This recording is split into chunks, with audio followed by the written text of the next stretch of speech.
When I first think about my introduction to cell phones, I remember those massive things that you occasionally saw characters on TV use. In comparison to today's technology, it was almost comical. This for me seemed to be the progression of contact with cell phones. Generation after generation of cell phone, I only ever saw them on TV. It wasn't until the early 2000s that the magical TV item first made its way into my home. My parents were the first to get cell phones in the house. They had one of those super old LG flip phones. To be fair, they were new at the time. Cell phones in my house were an age-based reward. Naturally, my older brother got his before me. The technology had made a major jump, as there was a movement for slimmer tech. The LG Razr was the first phone dedicated to sleek and slim design. It was so light, it was like holding nothing. After a long, drawn-out wait, it was finally my turn. I was in 8th grade when I finally got my first cell phone, the basic flip phone. I remember sending my first text message, the first reply, and the first full conversation I had over text message.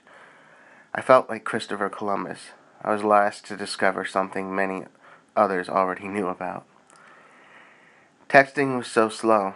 3 letters to a button, sometimes 4, and a limit of 140 characters, spaces included. This was life for me for many years to come, but I eventually broke into the world of smartphones. Many younger brothers are forced to experience the woes of hand-me-downs. I was fortunate to have never experienced that until I was fortunate enough to get a hand-me-down someone would actually want. While my parents' phone remained the older version, my brother was the first to get an iPhone, the iPhone 4. And I got his BlackBerry, my first smartphone. It was my first introduction to unlimited access to the digital world. I had the BlackBerry for about a year before I became restless with the better tech offered by the iPhone. I saved and saved. I even skipped a car payment so that I could afford to buy my first iPhone 4. With the swipe of my debit card, my life was forever changed. I was instantly connected to my music, the internet, my friends, and basically anything else you could think of. I almost feel like Genie from Aladdin, granted nearly limitless power. It was about 2 months after getting my iPhone that I realized I hadn't touched my laptop at all. Suddenly, this mobile device had become so powerful, such a major part of my life, that it nearly replaced the need for a laptop. It was only once school resumed that my laptop became useful again, but merely as a word processor, rather than for its actual intended purpose. A movement began shortly after the introduction of the smartphone. Things like AOL Instant Messenger, MSN Messenger, and Yahoo Messenger began to fade into obscurity. They were replaced by texting and the eventual Apple exclusive iMessaging. With texting came the need to learn a new language. English had evolved, or devolved, depending on your perspective, to acronyms with meaning not quite as literal as you would think, and were being used so frequently it was a matter of learn or be left behind. Soon I found myself surrounded by LOL, SMH, and BTW, and I was quite lost at first. Soon I became well versed in this new language, but there was a disconnect between the language and the meaning behind it. A literal translation of LOL means that the person is laughing out loud, but I have found both in myself and in my friends that this is not quite often the case. LOL seems to have become a minor indication of, hey, that was funny, and not an actual act of out loud laughter. Soon, newer acronyms had to be formed to imply higher degrees of laughter, such as ROTFLOL, meaning rolling on the floor laughing out loud, and LMAO, meaning laughing my ass off, which again imply more enjoyment than LOL, but shouldn't be taken for their literal meaning. Besides affecting the way I write, my first smartphone has drastically affected the way I read. Prior to the smartphone, reading was a lengthy process that involved physical paper books. In drastic contrast to lengthy books, information and messages designed for smartphone came in small, bite-sized chunks of information. Eventually, I became accustomed to my reading being the extent of a paragraph or less. Anything longer than a paragraph and my attention begins to fade. Distraction was also a new factor offered by the smartphone. In the past, I could simply take my book and go to a distraction-free room. Now that seems impossible, as the distraction exists on the phone, and it is all too easy to stop reading something lengthy and take a quick peek at Facebook or answer a text message. Hours later, I would finally return to what I was reading, most likely having forgotten what I had just read, and be completely lost. The question is, why did this happen? Why did these changes suddenly occur with the introduction of a smartphone in my life? There are 3 readings I have done in recent times that I think would help to answer that question.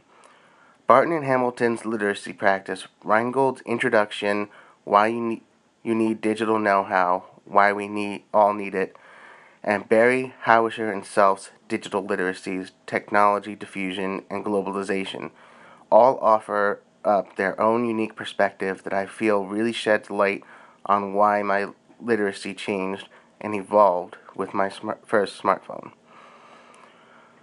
Barton and Hamilton presented 6 propositions regarding literacy as a social practice. I feel number 6 really applies to me.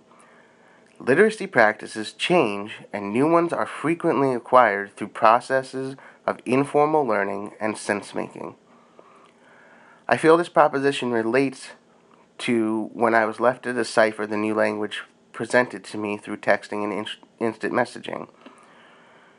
There was no class and there was no dictionary to define what LOL and SMH had meant. I was left to learn through context what these things meant. Once I found myself versed in the new language, my literacy changed and still continues to change frequently as new acronyms become widely used in our culture. I also like to look at the perspective given to me by Reingold when he said, I believe that learning to live mindfully in cyberculture is as important to us as a civilization as it is vital to you and me as individuals. The multifold extension of human minds by chip-in nets in the first decade of the 21st century has granted power to billions. Our enhanced abilities to create and consume digital media will certainly mislead those who haven't learned how to exert mental control over our use of always-on communication channels. I feel that myself and our society in general have failed to exert mental control over our consumption of digital media. The trends of how we talk, how we text, and how we understand the world around us changes at such a rapid pace. This pace, I feel, is set by the amount of media we consume. If we were consuming very little media, then trends would be limited to local and regional areas. Because we consume large amounts of media, it allows trends to extend out and reach a larger audience. That is why LOL is so universal. There's almost no one who doesn't understand what that means. Overall, though, there can be no change without action. I did not suddenly just start walking around saying LOL and BTW. Something had to happen first in order for that change to occur. That action was getting a cell phone. I got my first cell phone at the age of 13. That is common now to already have one, but for my generation, that was still pretty young to have one. Cell phones began increasing in penetration starting back in the early 2000s. Barry Houser himself stated, mobile telephones also became increasingly common in the developing world, and by 2000, just 2 years before Sophie left Bandung, Indonesia, for graduate work in the United States, mobile phone diffusion was 80% or greater in countries such as Morocco, Azerbaijan, Cambodia, and her native Indonesia.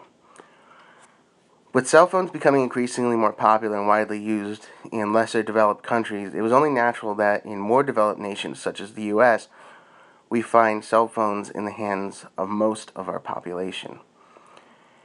Given all this information, I have come to a conclusion about digital literacy. It is clear that humans by nature rely on each other physically, emotionally, and socially. It seems to go without saying that we all have a drastic effect on each other. So therefore it is our responsibility to be mindful of the trends we start. The more you use an acronym or talk a certain way, the more likely it will be that you will rub off on your friends, them on their friends, and so on and so forth. As well, we have to be mindful of our consumption. We need to know when to say enough is enough and turn ourselves off from the constant flow of media. Just as our stomachs tell our brain, hey, I'm full, you can stop eating now. We need to be able to recognize when our brains are full for the day and should no longer overeat on media. Lastly, we need to be mindful of the access we give ourselves to this media. I have a friend who owns a laptop, an iPad, and an iPhone. I have witnessed my friend use all three simultaneously. I myself have been guilty of the same thing, except replace iPad with a Game Boy. While it is a useful skill to be able to multitask, I have begun to see that when presented with only one thing to focus on, I get easily bored and desire to be doing more than one thing. Overall, everything I've said boils down to one point: responsibility. We are responsible for our digital literacy. We are responsible for the people who change us, the media we consume, and the access we give ourselves to that media. Therefore, we are directly responsible for how our own digital literacy will continue to change as we affect change in others' digital literacy.